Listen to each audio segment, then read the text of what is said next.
السلام عليكم ورحمة الله وبركاته. إن الحمد لله نحمده ونستعينه ونعوذ بالله من شرور أنفسنا ومن سيئات أعمالنا. من يهده الله فلا مضل له ومن يضلله فلا هادي له. وأشهد أن لا إله إلا الله وحده لا شريك له وأشهد أن محمدا عبده ورسوله. صبحكم ومساكم. قال رسول الله صلى الله عليه وسلم: بعثت أنا والساعة كهاتين. أما بعد، فإن خير الحديث كتاب الله، وخير الهدي هدي محمد صلى الله عليه وسلم، وشر الأمور محدثاتها، كل محدثة بدعة، كل بدعة ضلالة، كل ضلالة في النار. أعوذ بالله من الشيطان الرجيم. ونزلنا من السماء ماء مباركا فأنبتنا به جنات وحب الحصيد والنخل باسقات لها طلع نضيد رزقا للعباد وأحيينا به بلدة ميتا كذلك الخروج. كذبت قبلهم قوم نوح وأصحاب الرس وثمود وعاد وفرعون وإخوان لوط وأصحاب الأيكة وقوم تبع كل كذب الرسل فحق وعيد. أفعينا بالخلق الأول ولهم في لبس من خلق جديد. قال الله تبارك وتعالى في مقام آخر: يا أيها النبي جاهد الكفار والمنافقين واغلظ عليهم ومأواهم جهنم وبئس المصير. يحلفون بالله ما قالوا ولقد قالوا كلمة الكفر وكفروا بعد إسلامهم وهموا بما لم ينالوا وما نقموا إلا أن أغناهم الله ورسوله من فضله فإن يتوبوا يكن خيرا لهم وإن يتولوا يعذبهم الله عذابا أليما في الدنيا والآخرة وما لهم في الأرض من ولي ولا نصير.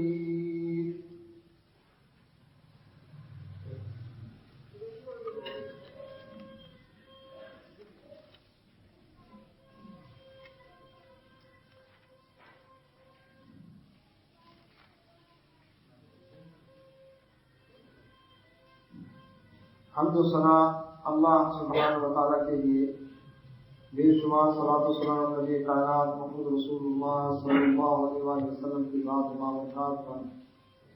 اللہ کی رحمتیں صحابہ کرام رضوان اجمعین، ائمہ محدثین، اولیاء الرحمن، مجاہدین اسلام رحمہ اللہ اجمعین پر.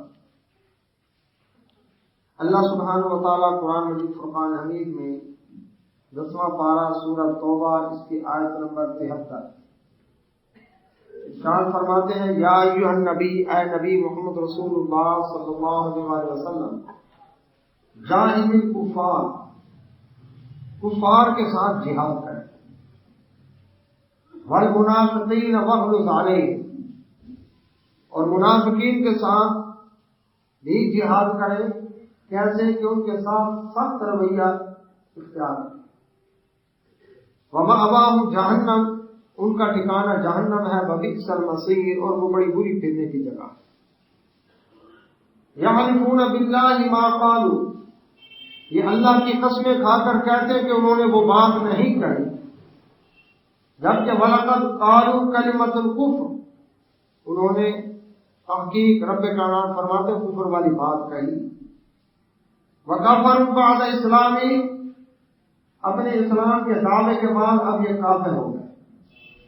وَهَمُّوا بِمَا لَمْ يَنَالُوا، انہوں نے ایسے سازشوں کا ارادہ کیا، ایسے پروگراموں کا ارادہ کیا کہ جن کو وہ پایا تکمیل تک نہ پہنچا سکے. وَمَا نَقَمُوا إِلَّا أَنْ أَغْنَاهُمُ اللَّهُ وَرَسُولُهُ، کس وجہ سے مسلمانوں سے دشمنی رکھتے ہیں؟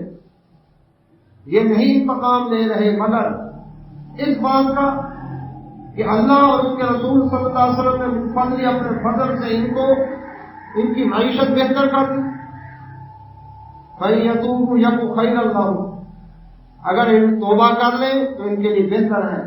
وَيَتَوَلَّوْا، اور اگر توبہ سے منہ موڑے يُعَذِّبُهُمُ اللَّهُ عَذَابًا أَلِيمًا فِي الدُّنْيَا وَالْآخِرَةِ، اللہ ان کو دردناک عذاب دے گا دنیا میں بھی اور آخرت میں بھی. وَمَا لَهُم فِي الْأَرْضِ مِن وَلِيٍّ وَلَا نَصِيرٍ، زمین میں ان کا نہ کوئی ساتھی ہوگا نہ ان کا کوئی مددگار.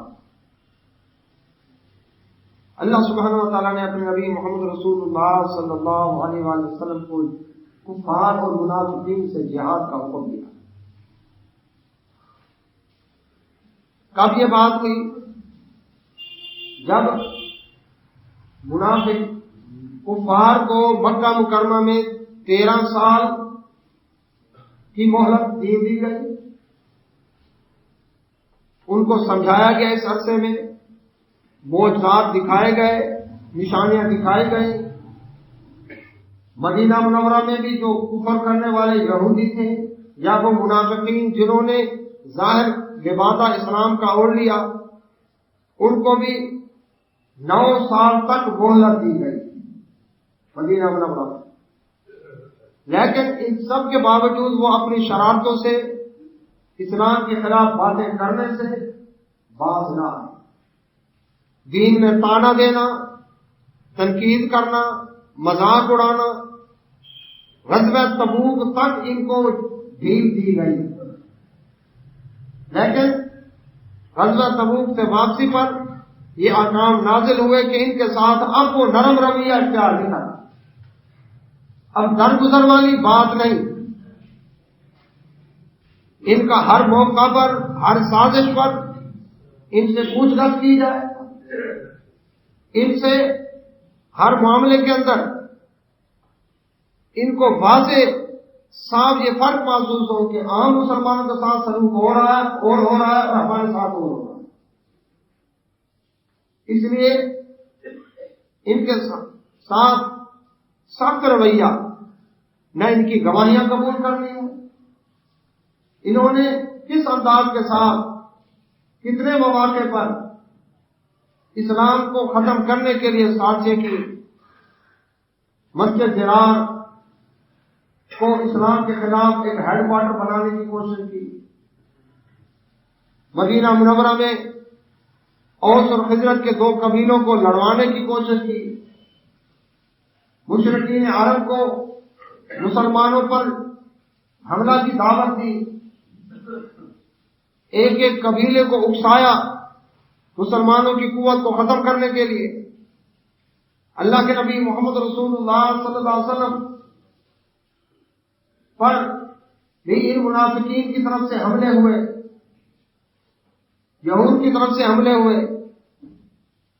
پھر ایسی کفر والی باتیں کہیں اللہ کے نبی صلی اللہ علیہ وسلم کے بارے میں، اور پھر جب گرفت ہوئی تو مکر گئے. تو اس لیے اللہ تعالیٰ نے فرمایا یحلفون باللہ ما قالوا، یہ اللہ کی قسمیں کھا کر کہتے ہیں ہم نے ایسی بات نہیں کہی. جبکہ یہ کوئی ایک بات نہیں تھی جس کا ذکر کیا جائے. کئی مواقع پر گفتگو کے اندر رسول اللہ صلی اللہ علیہ وسلم کو طعن و تشنیع کا نشانہ بنانا. فرمایا وَلَقَدْ قَالُوا كَلِمَةَ الْكُفْرِ، یہ کفر کا کلمہ کہا انہوں نے، اللہ گواہی دے رہا ہے. وَكَفَرُوا بَعْدَ اسْلَامِهِمْ، اپنے اسلام کے دعوے کے بعد یہ کافر ہو چکے. تو اللہ سبحانہ و تعالیٰ نے نبی کائنات محمد رسول اللہ صلی اللہ علیہ وسلم کی ذات مبارک کے بارے میں جو لوگ منافقین طعن و تشریح کرتے تھے، اللہ کے نبی صلی اللہ علیہ وسلم نے جہاں درگزر کیا وہاں ان سے سختی بھی کی اور اللہ نے حکم بھی دیا۔ کئی موقع ایسے ہیں جہاں پر خاص طور پر عمر فاروق رضی اللہ عنہ عرض کرتے ہیں اللہ کے نبی صلی اللہ علیہ وسلم مجھے حکم دے میں اس منافق کی گردن اتار دوں۔ آپ صلی اللہ علیہ وسلم نے منع کیا، نہیں، میں اس کا حکم نہیں دیتا۔ لیکن اس کے باوجود اللہ کے نبی محمد رسول اللہ صلی اللہ علیہ وسلم نے کتنے مواقع ایسے آئے جہاں پر آپ نے ان لوگوں کے خلاف ایکشن لیا اور کمانڈو دستے روانہ کیے جنہوں نے اللہ کے نبی صلی اللہ علیہ وسلم کی توہین کی، اللہ کے نبی محمد رسول اللہ صلی اللہ علیہ وسلم کی ذات مبارک۔ قرآن مجید فرقان حمید میں اللہ سبحانہ وتعالی نے فرمایا کہ النبی اولیٰ بالمؤمنین من انفسہم وازواجہ امہاتہم، نبی صلی اللہ علیہ وسلم کا مقام اور مرتبہ مومنوں کی جان سے بھی بڑھ کر ہے، اور نبی صلی اللہ علیہ وسلم کی گھر والیاں مومنوں کی ماں ہیں۔ حدیث میں رسول اللہ صلی اللہ علیہ وسلم نے فرمایا قسم اس ذات کی جس کے ہاتھ میں محمد صلی اللہ علیہ وسلم کی جان ہے، کوئی شخص اس وقت تک مومن نہیں ہو سکتا جب تک اپنے والدین، بیوی، بچوں، مال اسباب، پوری دنیا، یہاں تک کہ اپنی جان سے بھی بڑھ کر مجھ سے محبت نہ کرے، اس وقت تک وہ مومن ہی نہیں۔ محبت کا تقاضا کیا ہے کہ اطاعت کریں، والدین، بیوی، بچوں، مال دولت، دوست احباب، اپنا نفس، ان کے مقابلے میں جب اللہ کے رسول صلی اللہ علیہ وسلم کی بات ہو تو ترجیح کس کو دے؟ رسول اللہ صلی اللہ علیہ وسلم کی بات کو ترجیح دے، باقی چیزوں کو ترجیح نہ دے۔ تو اللہ کے نبی محمد رسول اللہ صلی اللہ علیہ وسلم کی خدمت میں یہودی آ کر بیٹھتے اور قرآن میں اس کا ایک نمونہ سورہ بقرہ میں بیان ہوا، کوئی بات ہو رہی ہوتی تو صرف اس وجہ سے کہ اگر سمجھ نہیں آئی آپ اس کو دوبارہ دہرائیں تو اس کے لیے وہ کلمہ کہتے تھے رائنا۔ اس رائنا کے کلمے کو وہ رائنا تھوڑا سے لہجہ تبدیل کر کے معنی تبدیل کر دیتے اور پھر اندر سے ہنستے کہ دیکھو ہم نے کیسا گستاخانہ لفظ کہا ہے اور نبی صلی اللہ علیہ وسلم کو پتہ ہی نہیں چلتا۔ رائنا کا مطلب تھا ہماری رعایت کیجیے، یعنی پلیز رپیٹ اس بات کو دوبارہ دہرائیے تاکہ ہمیں سمجھ آئے۔ لیکن رائنا کا مطلب بنتا ہے ہمارے چرواہے، یہ گستاخانہ کلمہ تھا۔ اللہ رب العزت نے ایمان والوں کو اس کلمے کا استعمال کرنے سے روک دیا، لا تقولوا رائنا وقولوا انظرنا۔ اس کا متبادل جملہ اللہ سبحانہ و تعالیٰ نے بتایا، فرمایا کہ تم انظرنا کہہ لیا کرو، رائنا نہ کہو تاکہ دوسروں کو موقع نہ ملے۔ یعنی اتنی بھی اپنے نبی صلی اللہ علیہ وسلم کی توہین ان منافقین کی طرف سے رب ذوالجلال نے برداشت کی۔ اللہ کے نبی محمد رسول اللہ صلی اللہ علیہ وسلم آپ نے اپنی حیات طیبہ میں اپنی توہین کرنے والوں کو کیا سزا دی؟ آپ اس بات کا اختیار رکھتے تھے کہ چاہیں تو معاف کر دیں، چاہیں تو سزا دیں۔ معاف بھی کیا آپ نے، اللہ کے نبی صلی اللہ علیہ وسلم نے معاف بھی کیا لیکن سزا بھی دی۔ کچھ سزائیں اللہ رب العزت نے خود دی ان توہین کرنے والوں کو۔ جس طرح کہ حدیث میں آتا ہے کہ ایک شخص عیسائی تھا، وہ مسلمان ہوا، سورہ بقرہ اور آل عمران پڑھ لی اس نے، نبی صلی اللہ علیہ وسلم نے اس کو کاتب مقرر کر لیا۔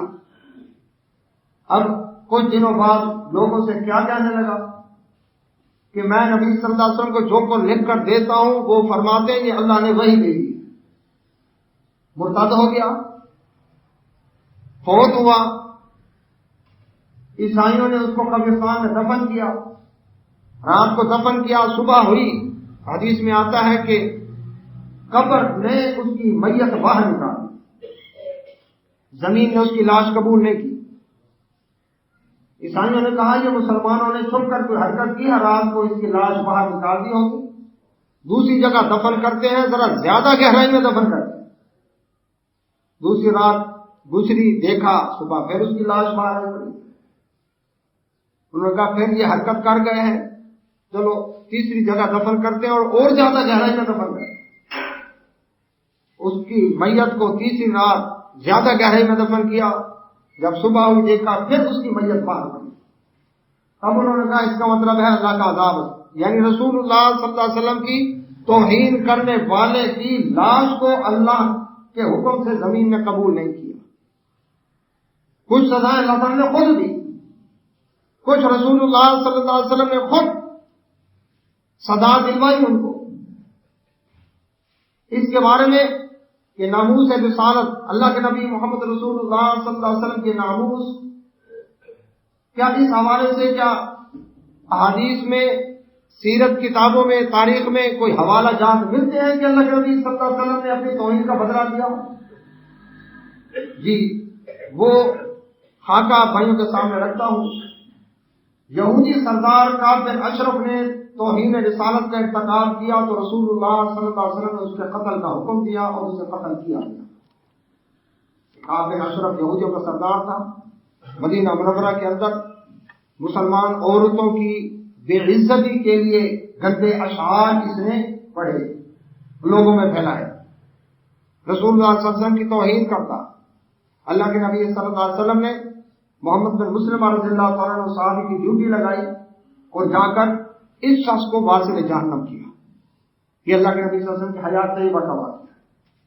ابو رافع یہودی بھی توہین رسالت کا مرتکب ہوا, رسول اللہ صلی اللہ علیہ وسلم کے حکم پر قتل کیا گیا. یہ بھی مدینہ کے اندر کا واقعہ ہے. تفصیل ان دونوں کی الرحیق المختوم سیرت کی کتاب اس میں موجود ہے. عبداللہ بن قتل اللہ کے نبی صلی اللہ علیہ وسلم کی حجب کرتا, یعنی آپ کی برائیاں کرتا. فتح مکہ کے موقع پر رسول اللہ صلی اللہ علیہ وسلم کے حکم پر اسے قتل کیا گیا. آپ صلی اللہ علیہ وسلم نے فرمایا عبداللہ بن قتل چاہے بیت اللہ کے پردوں کے پیچھے چھپا ہوا ہو تب بھی اس کو قتل کر دیں, چھوڑنا نہیں اسے. اور واقعی یہ پردوں کے پیچھے چھپا ہوا تھا تو اس کو پکڑ کر قتل کیا گیا. یہ اللہ کے نبی صلی اللہ علیہ وسلم کے حکم پر ہوا فتح مکہ والے دن. عمیر بن امیہ رضی اللہ عنہ کی بہن رسول اللہ صلی اللہ علیہ وسلم کی توہین اور گستاخی کی مرتکب ہوئی تو عمیر رضی اللہ عنہ نے اپنی بہن کو خود قتل کیا اور رسول اللہ صلی اللہ علیہ وسلم کی خدمت میں یہ مقدمہ پیش ہوا. آپ صلی اللہ علیہ وسلم نے اس کا خون معاف کر دیا. یہ آپ صلی اللہ علیہ وسلم کی حیات طیبہ کا واقعہ. عمیر بن علی رضی اللہ عنہ نے اپنے خاندان کی ایک ملعونہ گستاخ رسول عورت کو قتل کیا. رسول اللہ صلی اللہ علیہ وسلم نے عمیر بن علی رضی اللہ عنہ کو جنت کی بشارت دی. یہ اللہ کے نبی صلی اللہ علیہ وسلم کے دور کی بات ہے. ابو عبد یہودی نے توہین رسالت کا ارتکاب کیا تو سالم بن عمیر رضی اللہ عنہ نے اسے جہنم نصیب کیا. یہ بھی اللہ کے نبی صلی اللہ علیہ وسلم کی حیات طیبہ کا. آپ صلی اللہ علیہ وسلم کی توہین کرنے والے سردار نضر بن حارث اور عقبہ بن ابی معیط کو جنگ بدر کے بعد آپ صلی اللہ علیہ وسلم کے حکم پر قتل کیا گیا. نضر بن حارث وہ شخص تھا جو اس دور کا لبرل اور سیکولر مائنڈ رکھنے والا ماڈرن آدمی. روم اور فارس کے اس نے سفر کیے ہوئے تھے, بڑا جہاندیدہ شخص تھا. مکہ مکرمہ میں جب یہ پہنچا اللہ کے نبی صلی اللہ علیہ وسلم اعلان نبوت فرما چکے تھے. لوگ قرآن کے اثر سے اسلام کی طرف آ رہے تھے. یہ سرداروں سے ملا, مکہ کے سرداروں کو کہنے لگا تم نے جو محمد صلی اللہ علیہ وسلم کے مقابلے میں طریقہ اختیار کیا یہ تمہارا طریقہ غلط ہے. کیوں؟ تم ایک ایسے شخص کو جس کو 40 سال تک تم امین اور صادق کا لقب دے چکے تھے, اس لقب سے یاد کرتے تھے, اب کہتے ہو کہ یہ اللہ کی وحی میں ڈنڈی مارتا ہے. لوگ کیا کہیں گے؟ پہلے کیا کہتے تھے تم, اب کیا کہیں؟ آج تم نے بڑے بڑے شاعروں کے کلام سنے ہیں, تم اس کو شاعر کہتے ہو. تو شاعروں کے کلام تم نے سنے ہیں, تمہیں پتہ ہے اس قرآن میں شاعری والی بات نہیں ہے. لوگ تمہارا مذاق اڑائیں گے, تم کیا کیا رہے. کاہنوں کو تم نے دیکھا ہے, کاہن کیسی کیسی باتیں تکے لبازی کی کرتے ہیں, جبکہ محمد صلی اللہ علیہ وسلم میں ایسی بات نہیں ہے. مجنون کہتے ہو جو عقل سے فارغ ہو. جو شخص اللہ اکبر جس کو تم نے 40 سال تک امانت دیانت والا شخص کہا اس کا مجنون کہو گے, لوگ تم پر ہنسیں گے. تو جتنے بھی تم نے اللہ اکبر الزام لگائے، ان کے اوپر تہمتیں لگائیں، وہ ساری غلط ہے۔ سردار کہنے لگا اچھا پھر تم اس کا حل بتاؤ کیا کریں؟ کہنے لگا میں مسئلہ حل کرتا ہوں۔ یہ عراق گیا، رستم اور اسفند یار کے قصے، ہیرا یمن میں گیا، وہاں پر سے اللہ اکبر بادشاہوں کے قصے کہانیوں کی کتابیں لے کر گیا، گانے بجانے والی لوڈیاں خرید کر کے گیا۔ اللہ کے نبی محمد صلی اللہ علیہ وسلم جہاں پر لوگوں کو دین کی دعوت دے رہے ہوتے، یہ سامنے میوزیکل پروگرام منعقد کرتا تھا۔ یہ نذر بن حارث، عورتیں گانے بجانے والیاں وہ گاتی اور مجمع ٹھٹ لگ جاتا، کہتے دیکھو محمد صلی اللہ علیہ وسلم کے کلام میں زیادہ لطف ہے یا دیکھو اس گانے بجانے میں زیادہ لطف ہے۔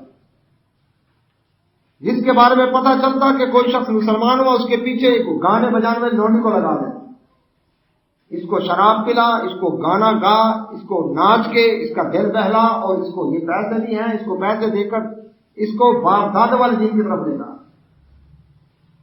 یہ وہ تھا نذر بن حارث، ایسا شخص جو اللہ کے قرآن کا مذاق اڑاتا، نبی صلی اللہ علیہ وسلم کی توہین کرتا۔ اس دور کا قصہ گو، اللہ اکبر، یہ اس دور کا سوشل میڈیا تھا۔ آج یہ تو دیکھیں کیا وہی طریقہ کار ہے کہ اللہ کے دین کے مقابلے میں گانا بجانا، فلمیں، ڈرامے، گانے، مجرے، اللہ اکبر، میچ، فضولیات، لغویات، کامیڈین ایکٹر، اسٹیج پروگرام، یہی ہے نا جو دین سے دور کرنے والے۔ تو اس دور میں بھی یہی کام ہوا، تو اللہ کے نبی صلی اللہ علیہ وسلم نذر بن حارث کو قتل کروایا۔ عقبہ بن ابی معاذ وہ شخص تھا جو رسول اللہ صلی اللہ علیہ وسلم کی گردن مبارک میں اس نے کپڑا ڈال کر اس کو بل دیا، نبوت کا چہرہ سرخ ہوا، صحیح بخاری میں حدیث ہے۔ بیت اللہ میں تھے، اللہ کے نبی صلی اللہ علیہ وسلم ابو بکر صدیق رضی اللہ عنہ دوڑ کر آیا، لا کر اس کو دھکا دیا۔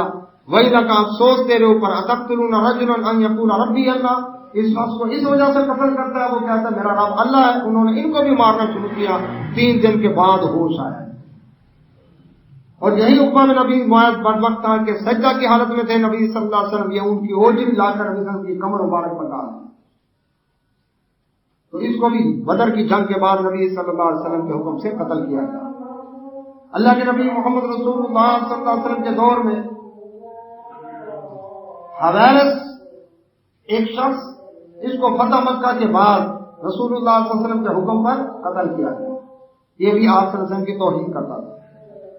قبیلہ کی ایک ملعونہ گستاخ رسول عورت کو، ایک قبیلہ تھا، آپ صلی اللہ علیہ وسلم کے حکم پر خالد بن ولید رضی اللہ تعالیٰ نے اسے قتل کیا۔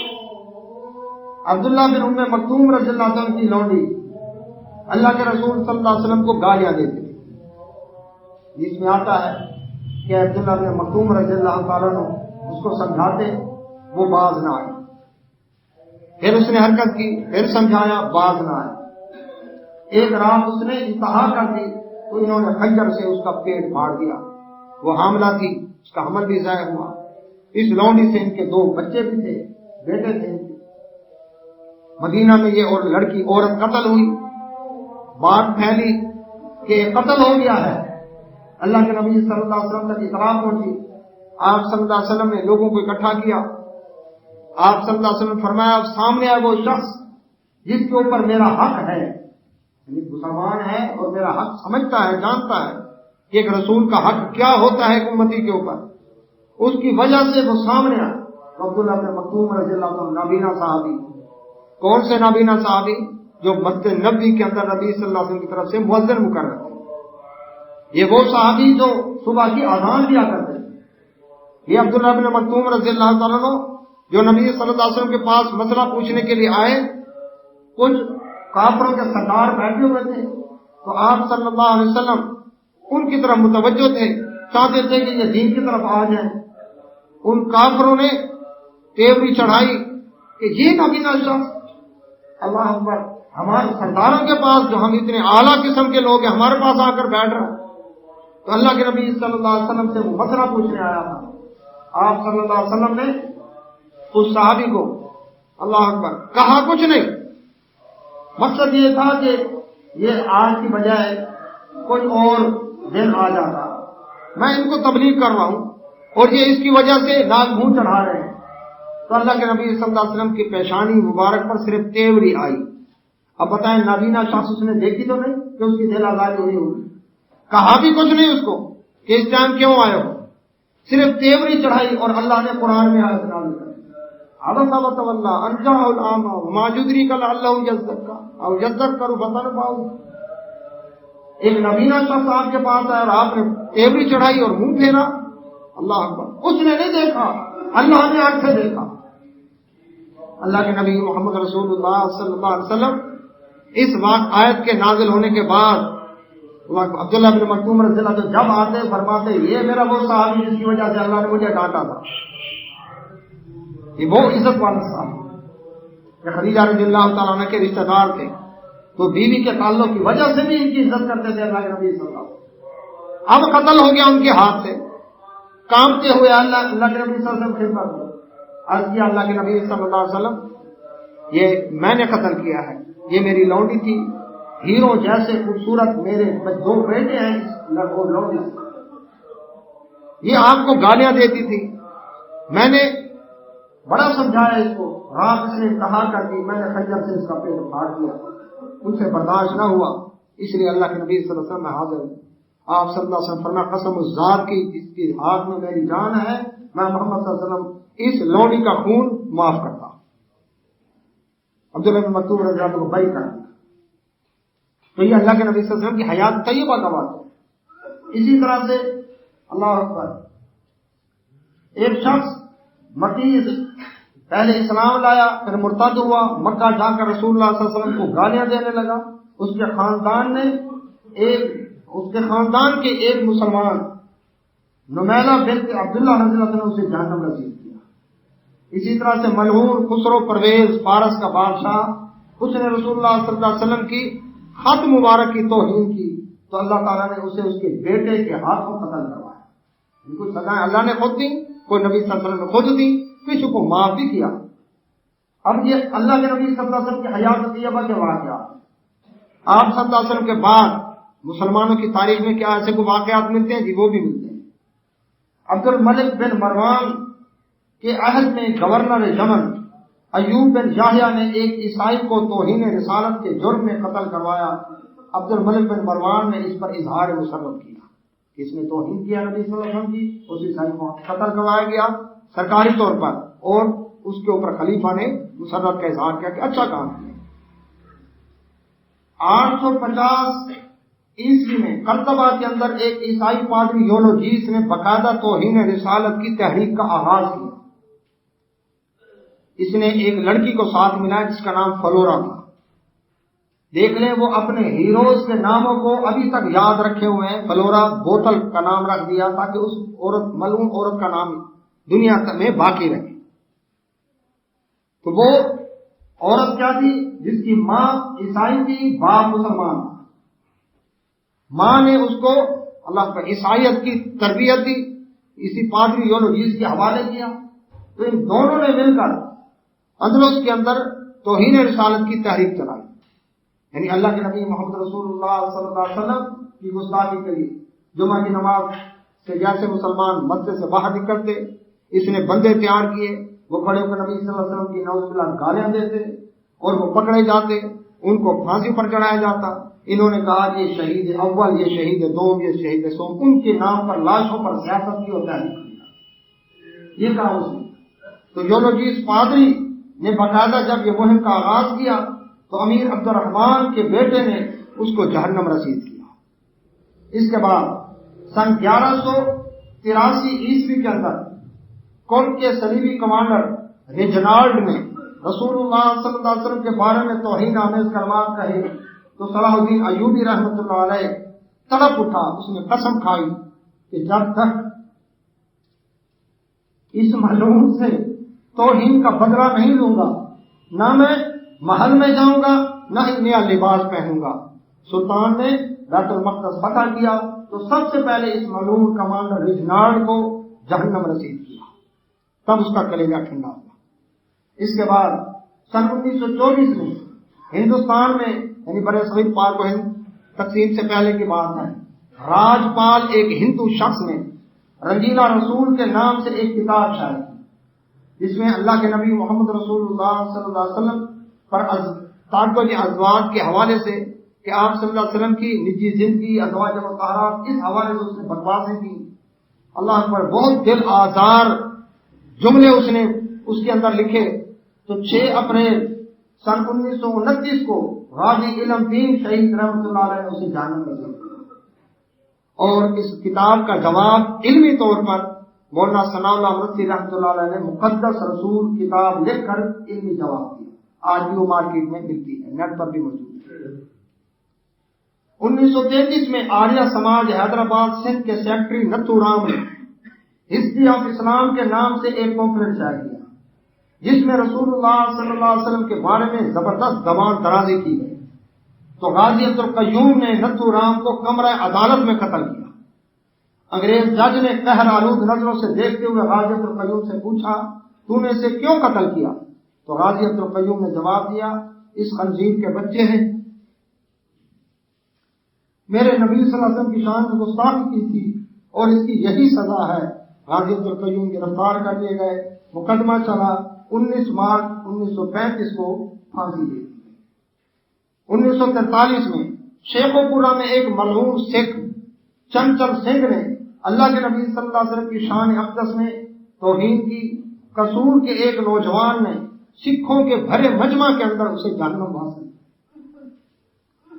تقسیم ہند سے پہلے ایک انگریز میجر کی بیوی نے ایک مسلمان خانسامہ کے سامنے رسول اللہ صلی اللہ علیہ وسلم کی شان میں گستاخی کی. خانسامہ نے اسی وقت میجر کی بیوی کو قتل کر دیا. سر محمد شفیع نے اس کے مقدمہ کی پیروی کی. 1961 میں مغل پورہ لاہور کے ایک عیسائی پادری نے نبی اکرم صلی اللہ علیہ وسلم کی شان میں گستاخی کی. ایک غیرت مند نوجوان زاہد حسین نے موقع پر ہی اس کا سر پھاڑ کر اس کو جہنم واصل کیا. اسی طرح سے سن 2002 میں عامر عزیز چیمہ نے جرمنی میں خاکے بنانے والے نبی صلی اللہ علیہ وسلم کے نعوذ باللہ کارٹون بنانے والے ملعون اخباری کارٹون نگار پر قاتلانہ حملہ کر کے ناموس رسالت پر اپنی جان کا نذرانہ پیش کیا. تو یہ وہ واقعات ہیں جو اللہ کے نبی صلی اللہ علیہ وسلم کی حیات طیبہ میں بھی پیش آئے اور رسول اللہ صلی اللہ علیہ وسلم نے کچھ کو معاف کیا، کچھ کو خود سزا دی، کچھ کو سزا دلوائی اور کچھ کے بارے میں اللہ تبارک نے خود ان کو سزا دی.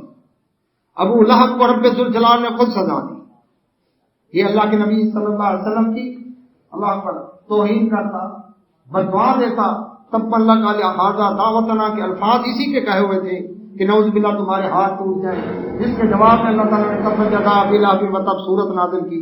اللہ کے نبی محمد رسول اللہ صلی اللہ علیہ وسلم نے پیشین گوئی کر دی اس صورت کو سامنے رکھتے ہوئے کہ نہ اس کا مال کام آئے گا نہ اس کی اولاد کام آئے گی. اور وہی ہوا. اس کے بیٹے تھے، مکہ میں سردار تھا، لیکن اس کو طاعون کی بیماری لگی، چیچک کی بیماری ہوئی. اس کو لوگ ڈر کے مارے اس کے قریب نہ، یہاں تک کہ بیٹے اس سے دور بھاگ گئے. کوئی علاج معالجہ نہیں. 7 راتیں تڑپ تڑپ کر آخر سے جان دی، 7 راتوں تک.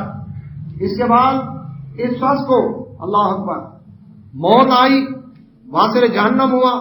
اس کے بعد اس کی لاش کے قریب کوئی نہ جاتا کہ بیماری ہمیں نہ لگ جائے. لاش پھولنے لگی، پھٹنے کے قریب تھی. لوگوں نے اس کے بیٹوں کو تانا دیا کہ تمہارا باپ اس حالت میں پڑا ہے. کرائے کے مزدور بلوائے، اس کو گھسیٹ کر رسیوں کے ساتھ ٹانگوں میں رسی ڈالی اور گھسیٹ کر لے گئے اور ویرانے میں جا کر اللہ اکبر ایک جگہ اوپر رکھ دیا. گڑا چھڑا نہیں کھودا، اوپر سے پتھر مار مار کے اس کی لاش کو چھپایا. اور قرآن میں اللہ تعالیٰ نے فرمایا جہنم کے اندر سیصلی نارا ذات لہب، بھڑکتی ہوئی آگ کے اندر یہ پہنچا ہے. تو اللہ تعالیٰ نے خود بھی ان کو سزا. اس کی بیوی ام جمیل جو اللہ کے نبی صلی اللہ علیہ وسلم کو گالیاں دیتی تھی، اللہ اکبر، تو اس کے بارے میں بھی اللہ رب العزت نے فرمایا فی جیدھا حبل من مسد، جس کی گردن میں مونچھ کی رسی ہوگی. وہ کانٹے دار جھاڑیاں چن کے لاتی تھی. نبی صلی اللہ علیہ وسلم کی چچی تھی، گھر کے ساتھ گھر تھا، ایک ہی دیوار. اللہ کے نبی صلی اللہ علیہ وسلم کے بارے میں پتا تھا کہ یہ تہجد میں اٹھ کر نبی صلی اللہ علیہ وسلم بیت اللہ میں جاتے ہیں نماز پڑھنے کے لیے، تو راستے میں وہ کانٹے بکھیر دیتی تھی تاکہ صبح کو جہاں سے گزریں گے تو کانٹے لگے. تو اللہ رب العزت نے ایسا بندوبست کر دیا کہ وہ لا رہی تھی، وہ گٹھا جو ہے اس کی گردن کے اندر رسی پھنسی، اللہ اکبر، اور اس کے بوجھ کی وجہ سے دب کر مر گئی.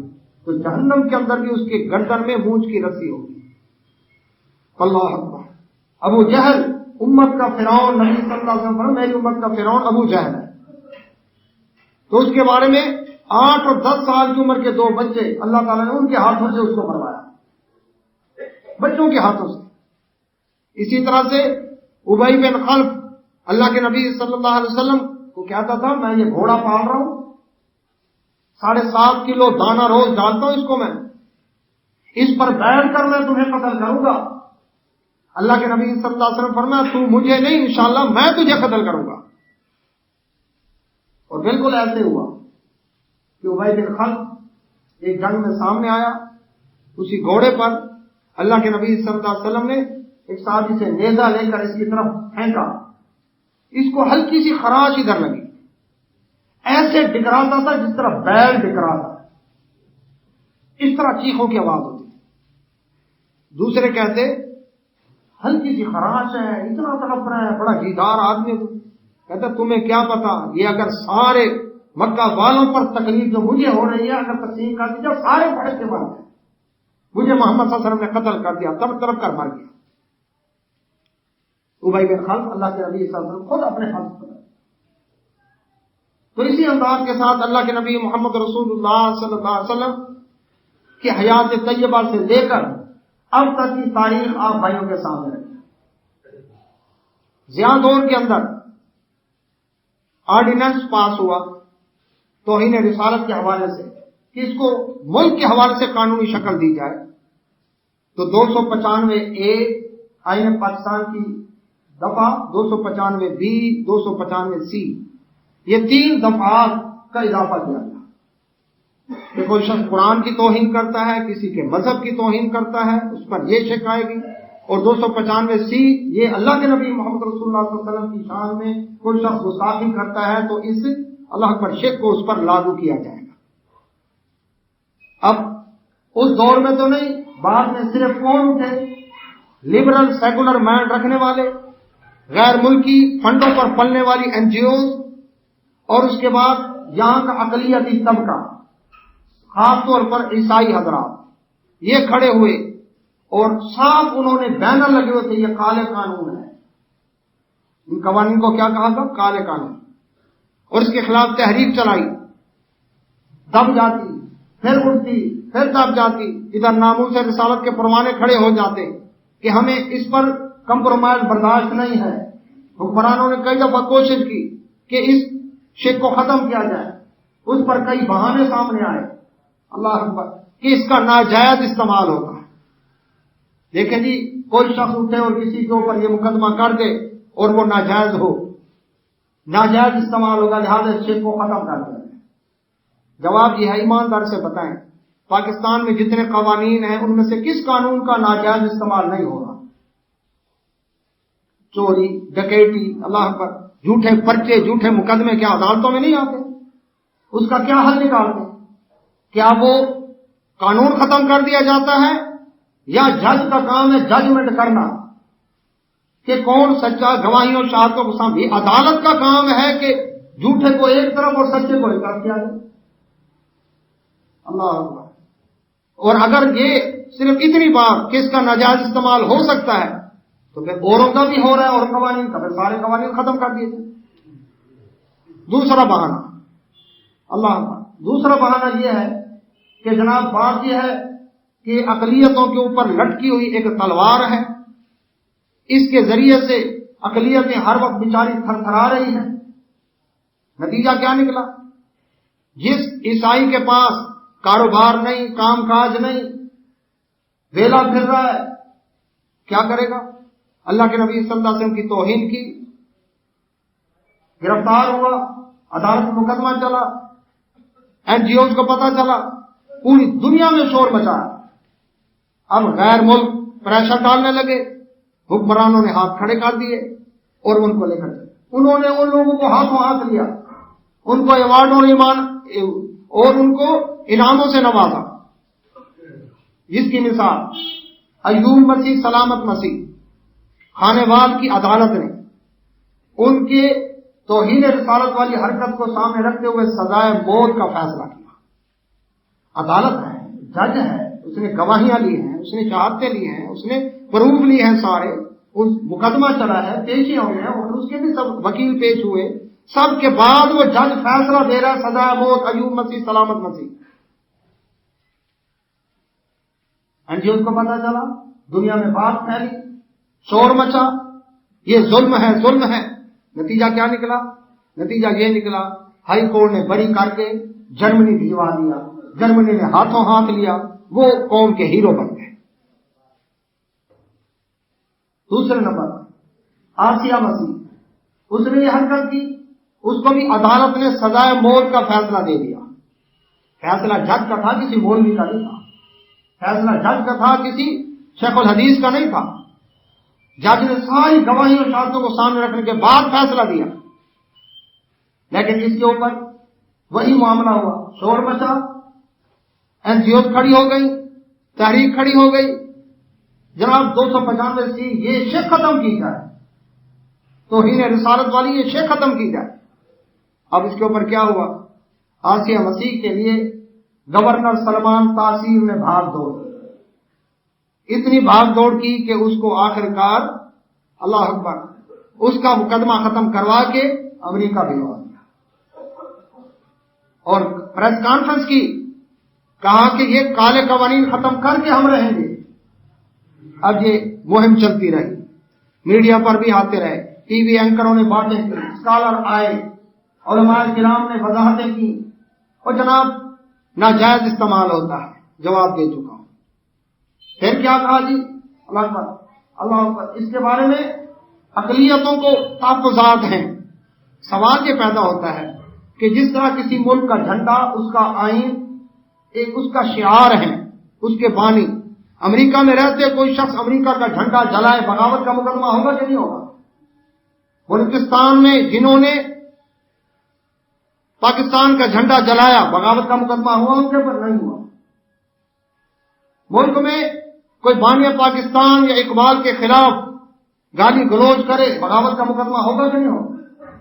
جس طرح ہر ملک کے چاہے مسلم ہو یا غیر مسلم ہو اس کے شعار ہیں، ان کی توہین وہ برداشت نہیں کرتا.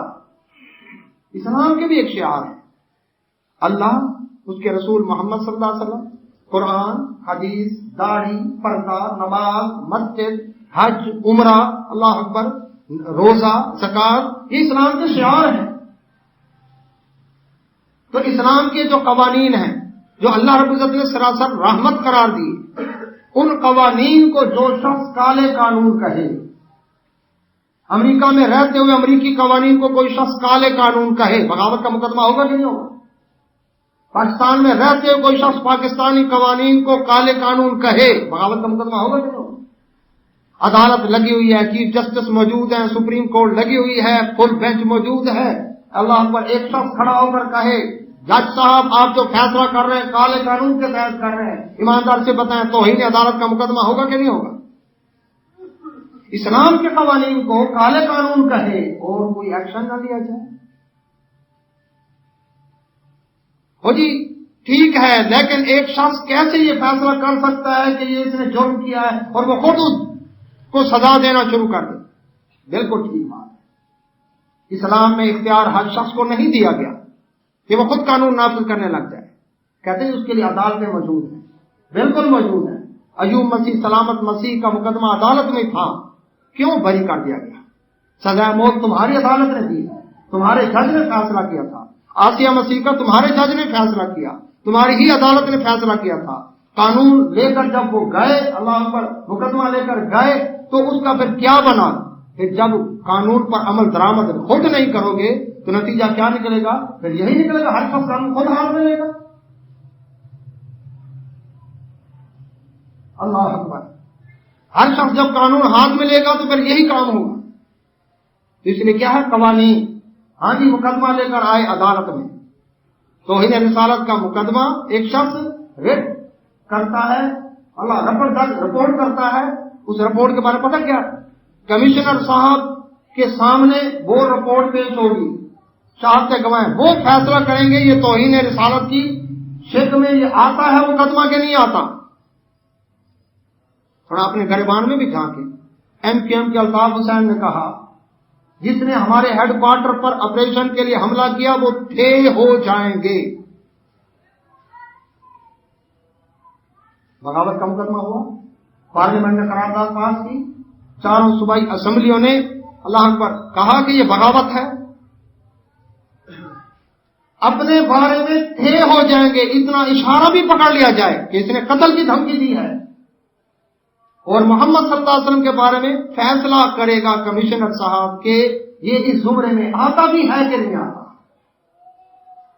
کچھ تو خیال کریں. جی آخر قتل کیا اس نے، کہ قتل کی کیسے اجازت دی جا سکتی ہے؟ قانون کا حال بتا دیا، عدالتوں کا حال بتا دیا، اب رپورٹ کے لیے طریقہ کار وہ بھی بتا دیا آپ کو. قتل کیا، یقیناً ہوا، ممتاز قادری نے قتل کیا، لیکن ریمنڈ ڈیوس نے ایک نہیں 3 قتل کیے تھے، سریام چوک میں قتل کیے.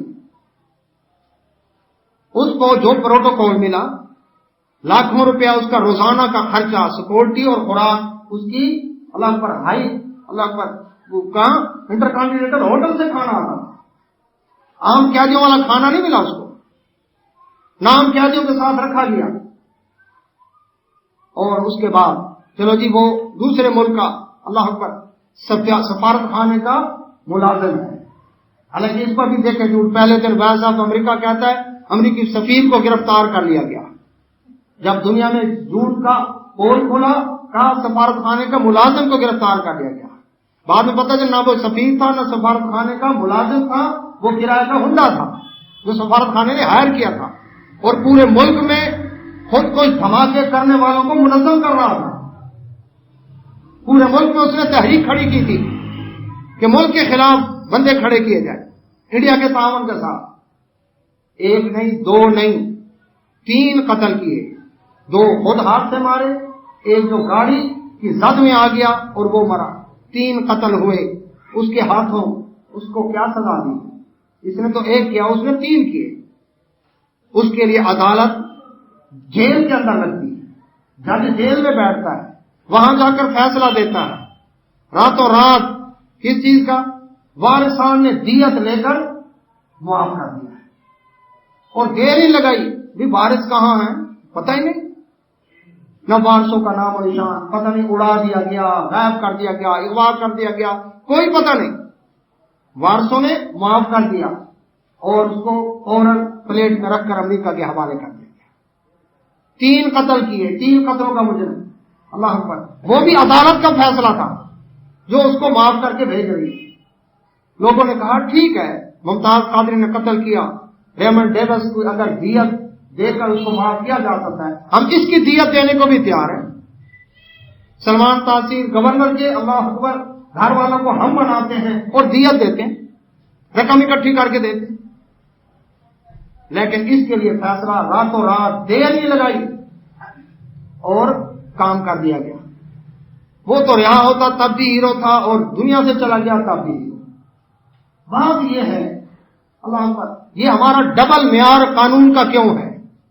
جج کا ڈبل معیار کیوں ہے؟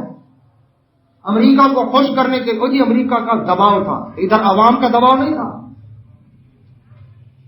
پھر وہ گورنر قتل ہوا، اس گورنر کی نماز جنازہ پڑھانے کے لیے کوئی عالم دین تیار نہیں ہوا،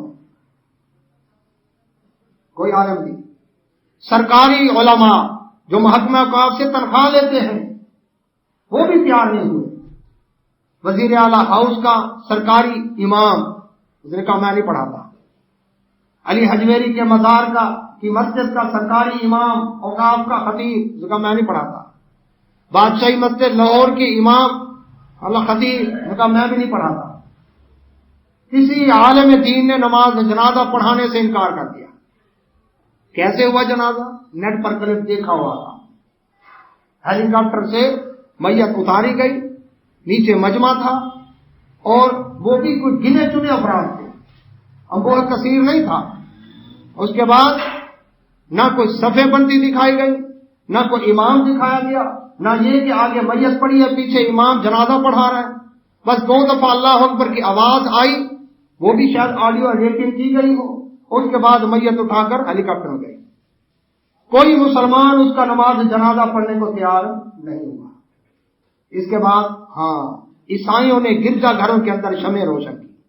وہ موم بتی مارکا جو NGOs ہیں، موم بتی مارکا، انہوں نے موم بتیاں روشن کی، وہ بڑے خوش ہوئے.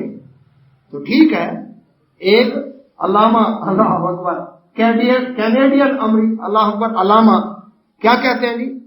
کہتے ہیں جی بات یہ ہے کہ وہ تنخواہ لیتا تھا اس بات کی کہ اس نے سیکورٹی کرنی ہے، اور اس شخص نے یہ فریضہ ادا نہیں کیا. اللہ اکبر. تو اسی کے ہی مطلب کہ ایک عالم نے کہا ٹھیک ہے پھر ہم ممتاز قادری کے ساتھ ہوں گے اور تو سلمان تاثیر کے ساتھ، تیرا انجام اسی کے ساتھ. تو کفار کو خوش کرنے کے لیے اللہ اکبر یہ انداز، یہ طریقہ کار اختیار. مجھے بتائیں پھر اللہ کی رحمتیں آئیں گی، اللہ کے عذاب نہیں آئیں گے؟ تو یہ بھائیو حقیقت ہے کہ جب قوانین ہوں گے، مجھے بتائیں دنیا کا کون سا قانون ہے جو محمد رسول اللہ صلی اللہ علیہ وسلم کو گالیاں دینے کی اجازت دیتا؟ توہین رسالت کا مقدمہ ختم کرنا، پھر توہین عدالت کا وہ شرک بھی ختم کی جائے. حتیٰ کہ عزت ایک عام شخص کی کوئی توہین کرے، عدالت میں مقدمہ جا کر دائر کر سکتا ہے وہ کہ میری اس نے انسلٹ کی ہے، میری حد تک کیا، میں اتنے کروڑ کا ہرجانہ اس سے وصول کرنا چاہتا ہوں. عام آدمی کو اللہ اکبر حد تک عزت کا دعویٰ دائر کرنے کی اجازت ہے. عدالت میں جج کی گستاخی کر لے، اس کی توہین عدالت کا مقدمہ اس کے ہے. محمد رسول اللہ صلی اللہ علیہ وسلم کی کوئی توہین کرے، رواداری، کھلا دل. اللہ اکبر. حوصلہ ہونا چاہیے. اسلام اتنا سخت دین نہیں ہے. اسلام میں اللہ کے نبی صلی اللہ علیہ وسلم اب درگزر کرتے تو ہماری ساری ٹالرنس کافروں کے لیے، ساری رواداریاں کافروں کے لیے، مومن مسلمانوں کے لیے نہیں ہے. تو دیکھ لیں پھر تمہارا انجام کس کے ساتھ ہوگا. اللہ سے دعا ہے اللہ ہمیں سمجھنے عمل کی توفیق عطا فرمائے. واخر دعوانا الحمدللہ رب العالمین.